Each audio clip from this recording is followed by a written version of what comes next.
तर बघा इथं मी गळा व्यवस्थित लावून घेतलाय असा, अस्तरला जॉईंट केलाय आणि इथं टाचण्या बसवून घेतल्यात कारण वेळ वाया जायला नको त्यासाठी.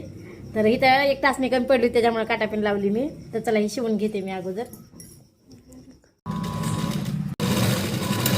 तर चला आता मी टाचण्या काढून घेते. आता ही पूर्ण शिवून झाले.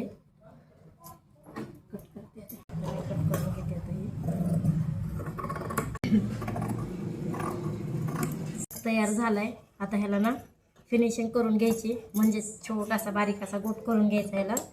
तर हा जो कपडा निघाला होता तर ह्याच्यामध्येच काढायचे छोटे छोटे तुकडे. तर ते मला काय माहीत नाही, कलर जर माहिती असला तर त्या कलरचा गोट घेतला असता मी, पण मला ह्या साडीचा कलरच माहीत नाही. कस्टमरना काय मला साडी दाखवली नाही.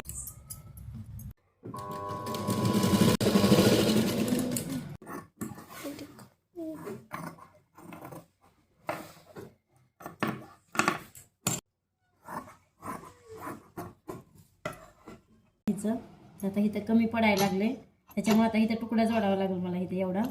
आणि इकडला लावून बघू आपण किती कमी पडते. तर आता हे बरोबर इथं असं लावायचं. हे बघा इकडं पण 4 बोटाचा कपडा कमी पडायला आणि इकडं पण 4 बोटाचा कपडा कमी पडायला. आता इथं मला जॉईंट द्यावं लागेल आणि इथं पण गोट घ्यायचं आहे आणि ह्याला पण गोट बारीक मारायचं आहे. हे करून घेऊ आधी.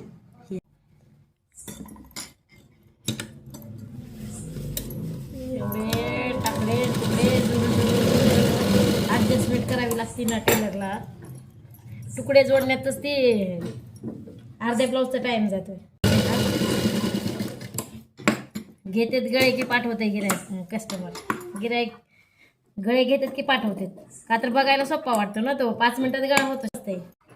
पण त्यांना येत नाही ना, त्यामुळे आपण बोलून बी उपयोग नाही. त्यांना शिवायला येत असतं म्हणजे मग कळायला असतं. शिवून द्यावंच लागतं कसं जास्त. तर बघा आता आलं बरोबर बसते का. नंतर पायपिंग करून घ्यायचंय. आता हां बघा बसलं बरोबर. आता ह्याला अस्तरचा कपडा लावायचा आणि मग हे शिवून घ्यायचं डबल अजून. बसलं बरोबर.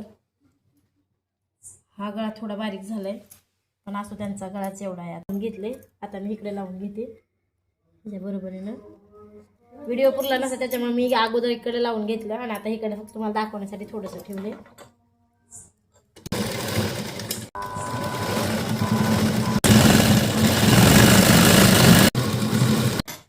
चला आता माझा गळा म्हणजे ब्लाऊज पूर्ण झालाय. आता इथे फक्त मला लेस लावून घ्यायचे, नंतर लेस लावून घेईल कारण आधीच लई बचबच दिसला असता. आधीच गळा जास्त म्हणजे डिझाईन आहे जास्त, त्याच्यामुळे आता लेस काय लावणार नाही मी. पण आपला साधा सिंपल असा गळा रेडी झालाय. आवडला असेल तर कमेंट करा नक्कीच एखादी तरी.